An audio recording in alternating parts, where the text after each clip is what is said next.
जी। सीमा बोली, जेल में ज़िंदगी गुजार दूंगी, पाकिस्तान नहीं जाऊंगी। वहाँ गई तो मार देंगे, मेरी ज़िंदगी सचिन के लिए है। सीमा हैदर से पूछताछ का वीडियो नेशनल इन्वेस्टिगेशन एजेंसी यानी एनआईए को भेज दिया गया है। जानकारी के मुताबिक एटीएस सीमा के किसी भी जवाब से संतुष्ट नहीं है। पाकिस्तान से भारत आई सीमा हैदर से यूपी एटीएस ने 2 दिन तक पूछताछ की।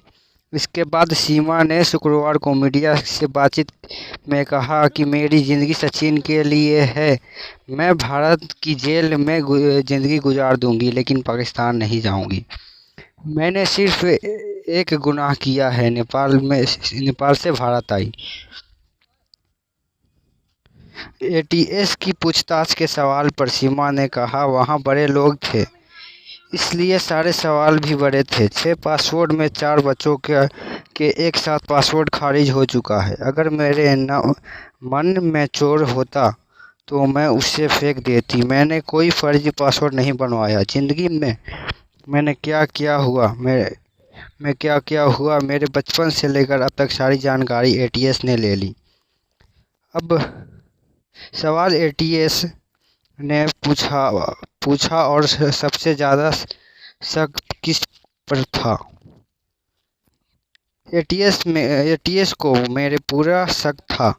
मैंने टीम को सब कुछ सच बता दिया, अपने जीवन के बारे में, शुरू से अंत तक, कब मिले और कैसे भारत पहुंची। ये मेरी मजबूरी थी। मैंने वीज़ा नहीं मिल से रहा था, इसलिए मोहब्बत के खातिर आना पड़ा। सीमा ने मीडिया से बातचीत में बताया है कि किसी भी हाल में पाकिस्तान नहीं जाएगी। पाकिस्तान में उम्र कम लिखवाई जाती है, इसमें मैंने कोई झूठ नहीं बोला। सचिन की अभी उम्र 23 है। सीमा ने अपनी उम्र नहीं बताई। ये सरकार झूठ है। होटल वालों ने मेरा नाम लिखा था। सचिन एक दिन पहले गए थे। उन्होंने बताया था कि मेरी पत्नी आएगी। होटल वाले हर दिन 500 रुपये लेते थे। वहाँ से पशुपतिनाथ मंदिर गए। वहाँ मेरी दोस्त सीता थी, जो होटल में काम करती थी। सीमा ने कहा कि मैं दो करवा चौथ मना चुकी हूँ। मैं पिछले 1 साल से हिंदू हूँ। पाकिस्तान में रहती तो वहाँ जिंदा नहीं रहती, इसलिए मैंने वहाँ अपने को हिंदू ही बताया। 2 करवा चौथ मना चुकी हूँ। वहाँ मेरी दोस्त सोनम थी। 2 साल पहले की वीडियो निकलवा लीजिए। वहाँ भी सिंदूर लगाती थी, क्योंकि मैं सचिन को पति मानती थी। पाकिस्तान वाले पति से मेरा कोई रिश्ता नहीं था। मैंने भारत में कोई फ़ोन नहीं खरीदा है। सभी फ़ोन पाकिस्तान से खरीद कर लाई थी। यहाँ एक फ़ोन मेरे बच्चे से गिरकर टूट गया। इस तस्वीर में सीमा, सचिन, उसके पिता दिखाई दे रहे हैं। एटीएस की पूछताछ के बाद ये लोग घर के लिए निकल थे। सीमा हैदर जासूस है या नहीं, एटीएस की 2 दिन की पूछताछ में इसका कोई भी सबूत हाथ नहीं लगा। ऐसे में अब उसे पाकिस्तान भेजने की तैयारी है, क्योंकि सीमा पर जो आरोप हैं वह अवैध तरीके से भारत में घुसपैठ का है। इस तरह के मामलों में 5 से 7 साल तक की सज़ा हो सकती है, लेकिन ऐसे मामलों में कार्रवाई करने की बजाय आरोप को उसके देश वापस भेजा जाता है। अगर सीमा को वापस भेजा गया तो पाकिस्तान के वहाँ के लॉ के हिसाब से उस पर कार्रवाई की जा सकती है।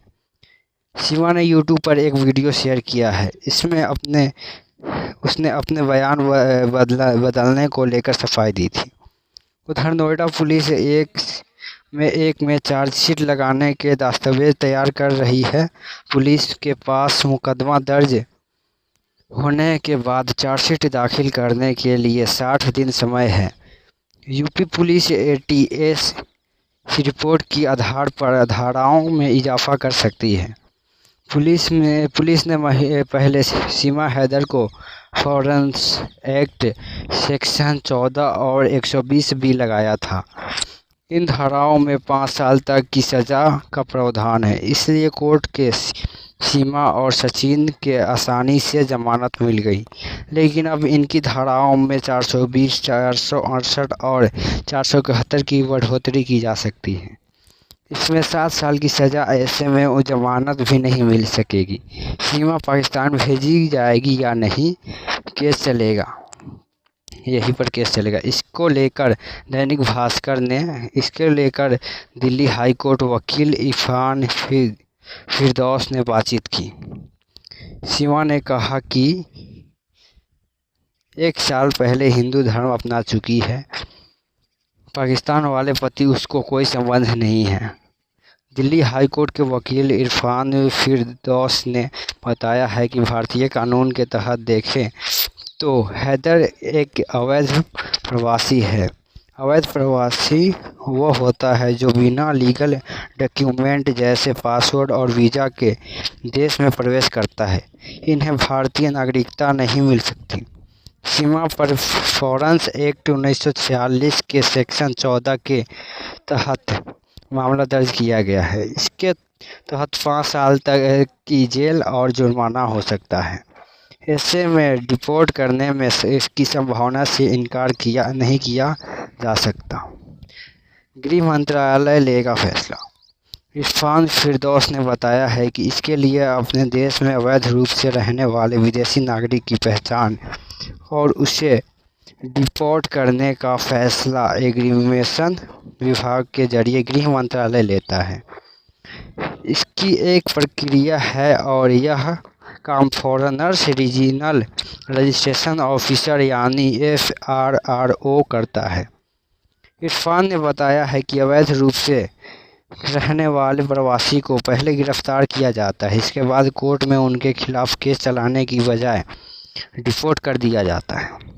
गिरफ्तारी के फौरन बाद लोगों को FRRO में पेश किया जाता है, जहां से इन्हें डिटेंशन सेंटर भेजने का आदेश जारी होता है। इसके बाद इन्हें इनके देश डिपोर्ट करने में 15 से 60 दिन लग जाते हैं। अलग अलग शहरों में ऐसे ऑफिसर और डिटेंशन सेक्टर बनते हैं। दिल्ली हाई कोर्ट के वकील इरफान फिरदौस ने बताया है कि गिरफ्तारी के फौरन बाद ऐसे लोग को फिरौन में पेश किया जाता है, जहां से इन्हें डिटेंशन सेंटर इनके देश डिपोर्ट किया जाता है। नमस्कार, मैं अभिषेक मेहरा। आज के लिए इतना ही।